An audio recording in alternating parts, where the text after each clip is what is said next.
Hi everybody, I hope you're all well. It is Monday and I have got the day off today because yesterday I went to the Harry Potter studio tour with my mum. It was an early birthday present, not birthday, sorry. Early Christmas present. God, you can tell I'm tired. For me. As there was a coach trip opportunity where the pickup was near my mum's house is to go to the Harry Potter studio tour to see Hogwarts in the snow, which I've wanted to go to, but I've never been able to. I've been to the tour once before with my mum, which was 4 years ago, but we went like around May time, because that was a birthday present for me, but yeah, so we saw it in more of the summer setting, but I would have loved to have gone when it was set up in the snow for Christmas. And so yeah, mum took me yesterday as my Christmas present, my early Christmas present, and we had the best day. I absolutely loved yesterday.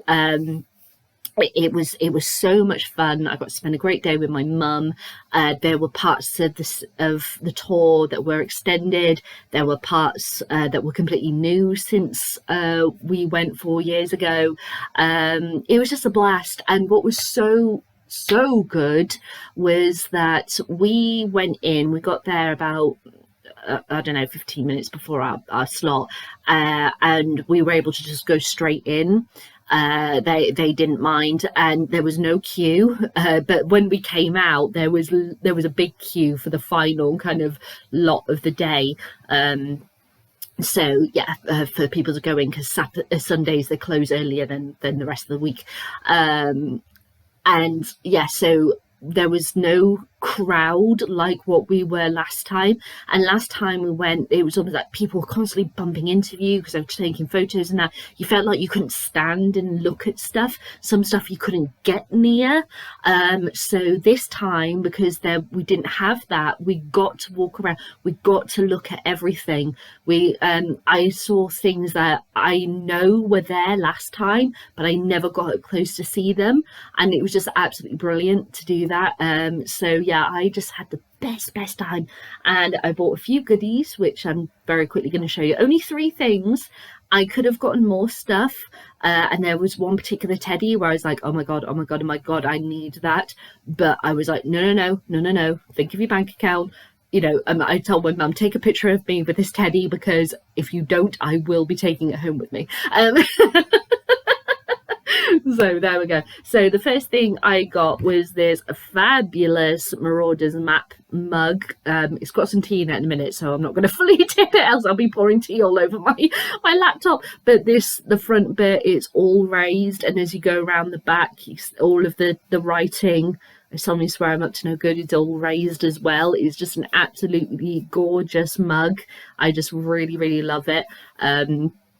I got the souvenir program because I did get this last time, but last time, obviously 4 years ago, they've extended a load of stuff. This has been updated, so I was like, I need the updated one. And I also got a Christmas bauble, which I absolutely love. It opens up, and it has on it Hogwarts in the snow. I don't know if you can quite see that, but that's Hagrid, and he's going out to get the Christmas trees to bring inside, and it says Hogwarts in the snow there, and the ribbon, and it's just an absolute gorgeous Christmas bauble. And inside the bauble was a pin of Hogwarts at night, and I just absolutely loved that. So you get not just a Christmas bauble, but you get a pin, and this opens so you can use it to put in other stuff, other treats and such on your tree, and etc., as long as you use it. So I really liked that. I thought that was so cute, and that was it. That's all I bought. And yeah, as I said, I could have bought other stuff and spent a heck of a load of other money, but I had to remember, no, Becky, remember, it's December, you haven't finished your Christmas shopping, and you're not going to be paid for December until after Christmas. So you kind of need to let have your money last. So I restrained myself. And as I said, Mum, please take a picture of me with this, else I will go and pay for it. So there we are. I did save all of this stuff. I got wrapped up in this gorgeous tissue paper of various newspaper prints, and then my bag, the Daily Prophet. I'd say that these are off the Daily Prophet, and I got this bag as well. And what was so wonderful, as I was saying, with the in the snow, it was so beautiful. Hogwarts Castle, I cried. I'm not ashamed to say it. But also they had put up a load of extra things that were specifically related to the snow stuff. So like when Hagrid goes out to get those Christmas trees, he's got this particular coat on and such, and they had that on display. They explained how they did the footsteps in the snow and had it fully working, so you could see when you went to the Great Hall. There was this whole bit where they showed how they did the how they do Christmas puddings, and you had a special effect of fire effect that got displayed for you in the Great Hall. Things like that, all the extra bits. It was just absolutely brilliant. So if you're able to go see the studio tour, the add-ons and everything of Hogwarts in the Snow, highly recommend. But yeah, obviously if you go any time of the year, it's brilliant. But if you're able to go Hogwarts in the Snow, do, because it's brilliant. Okay, so after all of that, I'm here to talk about the book I have been reading this week, which is The House at Riverton by Kate Morton. So, if you don't know, I have been reading through Kate's books throughout this year, and I read The Secret Keeper before, but that was like 10 odd years ago, and then I reread it earlier this year, and I read The Forgotten Garden, I think around a year ago now. I'm gonna have to look back through my records. I can't remember if The Forgotten Garden was late last year or very early this year, but I've been reading all of Kate's work basically throughout this year, and I reread The Secret Keeper. There's one book of hers that I had attempted to start, but I wasn't able to get into it, and I was having a bit of a crazy week or two at that time, and I decided, no, I think this is because I can't get past like the very beginning, simply because of I've got my mind elsewhere on other things. So I decided to put that one back into my jars to reread at a later date. Okay, so apart from that one, which is The Clockmaker's Daughter, I have read basically all of Kate's books, apart from her most recent one, which she's published earlier this year, and The House at Riverton. I have now read The House at Riverton, so that's what I'm here to review. So this was Kate's first book, her first novel, where there is no expectation, no distinguished style, as it were. She's just doing what she wants to do, writing what she wants to write, etc. And it felt like, yes, this is like The Secret Keeper, the very first book of hers that I got introduced to her writing 10 years ago. And that The Secret Keeper, I think, was her fourth novel, quite possibly. And so it was like, I want to, because I've had some very ups and downs with her other books, I'm like, I really want to get back to the Kate that I know and love. I mean, The Secret Keeper, yes. The Forgotten Garden, yes. I'm like, I want it to be like that, The House at Riverton. And it was. What I loved was the fact that because this is her debut novel, and as I said, we don't have that signature thing, she is clearly writing what she wants to write and telling the story the way that she wants to tell it. Now, I'm not saying that the other stories are written in a different way. No, far from it. But what I mean is that you see there are in multiple of her books, that she will have the first bit be about, I don't know, 3 or 4 pages long, and it will be we're following a character, we don't know who this character is, and they're like in the middle of the big like reveal sequence at the end. You don't understand what they're doing, you don't understand where they are. It's just like, here's a split second, you know, a real catch, a grab, and then she'll go, right, let's begin this story where I want to begin it. Whereas here, she goes, no, we're just gonna have I'm not gonna give you the hook. I'm just gonna start the story where I start it, and then I'm gonna go with the flow. And I've just realised I haven't told you what this book is about. It begins in 1999, and Grace, a woman who is 98 years old, gets basically contacted by a filmmaker to say, this place called Riverton, where you were a servant when you were 14 years old, we are making a film out of it, or this filmmaker, I'm making a film out of it, and I would like to interview you as part of the film. And the reason why this filmmaker is making this is because back in the 1920s, let me just check, is 24, yes, 1924, a poet killed themselves, and the 2 sisters that lived at Riverton at the time never spoke to each other again after that. And this filmmaker is making film of it, and she's like, this story is so interesting. I basically want to put it on film. And Grace gets asked if she will be interviewed. And it's all told from Grace's perspective, which I love. Kate very much likes to go to third person, and or sometimes she'll go back and forth between third and first, and then she will dot around, so she'll, you know, between various characters. It's not often that she has one continuous narrative, one perspective, and this one she does. So I found that really, really interesting, and it's all about Grace and the ghosts of the past that come about through the course of this interview, and the secrets that get revealed that took place at Riverton.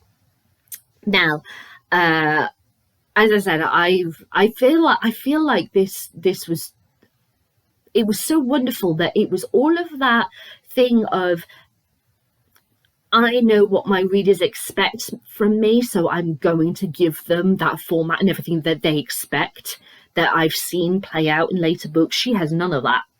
She's just a writer who's telling the story, and it is so fantastically written and paced.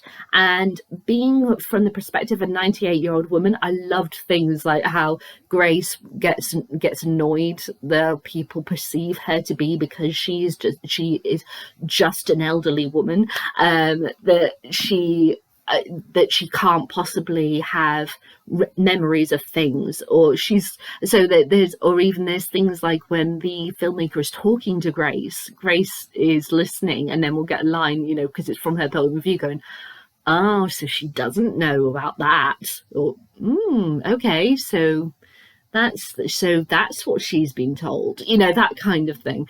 And it made the mystery all the more interesting. I think also it sounds very weird, but I would expect a book like this to work well, like for readers in a summer garden, just that kind of tranquil relaxation. Now, of course, it's like autumn winter at the moment. We're in December now, early December. I know that's crazy to say. So would it be a case of that it wouldn't fit that season? No, it does, because I found this so relaxing to read during this season. So it's one of those books as well that is, with her later books, you can see yourself reading it at a certain point of the year only, or something, because of it just fits the feel. It's kind of like, let's think, something like The Great Gatsby, because it's in a very hot summer that the story takes place.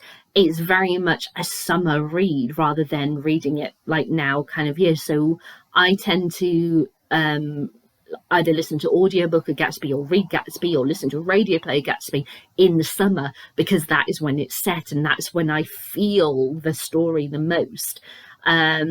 So yeah, you don't have that with this. I think this is one of those books that you could read any time of year and it just feels so perfectly slotted. So I am all for that. Maybe because it is winter 1999 that we have the modern stuff. Maybe that's why I felt really comforted reading it right now at this point in the year. I don't know. But I found it really, really interesting. Now, when it comes to her characters, there are some things in this book where I'm like, oh, it would be good if that was a bit more tuned, or you could have chosen this certain expression. But I know from having read her later books that she does work on that she has distinguished those particular elements. So it wasn't necessarily irks for me whilst reading this, because I know that she has improved on that in later books. It was just like, oh right, okay, right, so we're doing that. But that's a good thing. That showing a writer's development, I think, is really, really great. And I really like how some writers respond to the feedback that they get. I mean, so let's face it, some writers are very much, no, I know what's best for me, and they will stick to their particular format and everything, and their characterization for every single book, and there's no kind of shift. Whereas Kate, you can see that she has improved on various techniques. However, I feel like now she is at this point, and you can see it in her later books, where she's very much, okay, this structuring really, really works, so I'm going to use that in every single book now, which I feel is a bit problematic. I kind of feel like once Riverton, The Forgotten Garden, and The Secret Keeper are her three best books, for sure. Her other ones have either just been okay, or the Distant Hours. What was that? That was not good. And as I said, I've got The Clockmaker's Daughter to read, and then she published another one at the beginning of this year. So there's two books of hers that I haven't read yet. So we'll see when I get to those exactly how I feel about them. But yeah, I felt like with this one, I felt that this was the most, this might sound a bit weird, realistic. And by that, I mean, it feels so genuine. Like I don't feel like these are fictional characters. I feel like these are actual people who interact normally. It isn't a case of, oh, all the sinister back talk and, all that lot and weird mystical things that she's hiding from us as the reader. No, it feels very much like I truly believed these characters as people. And I think that's what made the ending all the more interesting. And I love Grace. Yes, you could argue that she had her various faults and everything, but let's not forget for the big stuff in this book, she was a 14-year-old girl when this happened. She was 14. She was not an adult. She didn't necessarily know what impact various things were going to make. And the way that Grace, the 98-year-old woman, tells this story, I just find that so interesting. It did kind of remind me of a book that I really hated, but I love the film adaptation, very weirdly, of Atonement. I can't remember the character's name, but in the film, she's played by Saoirse Ronan as the younger version, and the older version is Vanessa Redgrave. I can't remember her name, but you know who I mean. Like her, where this is a much older version of the character telling the story of her younger version, and the choices that how you reflect on choices that you made in the past when you were still a child and you didn't understand the complexity of the world. I found that really, really interesting. I think this, as I said, okay, let's rank them. I think I preferred The Forgotten Garden over The Secret Keeper, but I really love The Secret Keeper. And I really liked Riverton. So maybe it'd be Forgotten Garden is my number one, and joint second is The Secret Keeper and The House at Riverton. I think I really, really do. I found the story really interesting. I loved that the twists and turns and such in this book made sense. And it's not like in later books where I've had irks with them, because it's just been like, let's just do something that's a bit mad, and because the readers won't see that coming, they won't see it coming because they wouldn't have contemplated it because it doesn't make any sense, sort of thing. And she hasn't done like which one was it? Oh, I can't remember which one was it, but there was one of the books where I can see the book cover, and I can't. The Lake House, that's it. Lake House, where constantly throughout that book she kept on going, there's no such thing as coincidence. There's no such thing as coincidence. Every characters all the time kept on saying, there's no such thing as a coincidence. And then she made the ending be a coincidence. Like, no, don't do that. Do not do that. And so because with this book, because we're going right back to the very beginning where there was no expectation, there was no finding this format and sticking to it thing, it felt so freeing and a breath of fresh air compared to other books that I had read previously. So I'm really, really glad that I am finishing this year of Kate's books, because I'm not going to pick the Clockmaker's Daughter until next year at the earliest. I'm finishing this year with a really, really good Kate Morton book. So I'm very, very happy about that. It flowed so well. I really like the characters, the good, the bad, and the ugly. I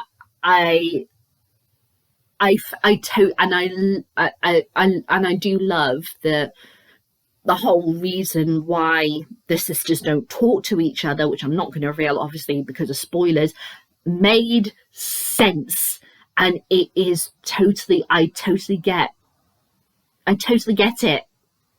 It's just loved it. Loved The House at Riverton. So it's time for my usual questions. Would I read this again? Definitely. Oh yes. I need to. I need to read this again, and I've only just finished it. So there we go. I'm definitely going to be reading this one again. Would I read any more of Kate's books? Well, as I said, I've read all apart from 2 of them. So yes, I will continue reading her books, even though they have been rather problematic. Would I recommend this to anyone? Yes, absolutely anyone who has got an interest in these kind of, going back to the past and looking for secrets kind of stories, or they want a recommendation of Kate Morton's books because they are starting to look into her works. Definitely The House of Riverton is a brilliant book, and what a book for her debut novel, I have to say. Fantastic. So there we go. So that was The House at Riverton by Kate Morton. If you read this book, let me know what you think. And you'll comment in the comments box below. Give me a thumbs up, thumbs down, and tag to you about you decide. And I'll be back with my thoughts on my next read, which is Blonde by Joyce Carol Oates. A fictionalised, and I really emphasise that, fictionalised account of the life of Marilyn Monroe, aka Norma Jean Baker.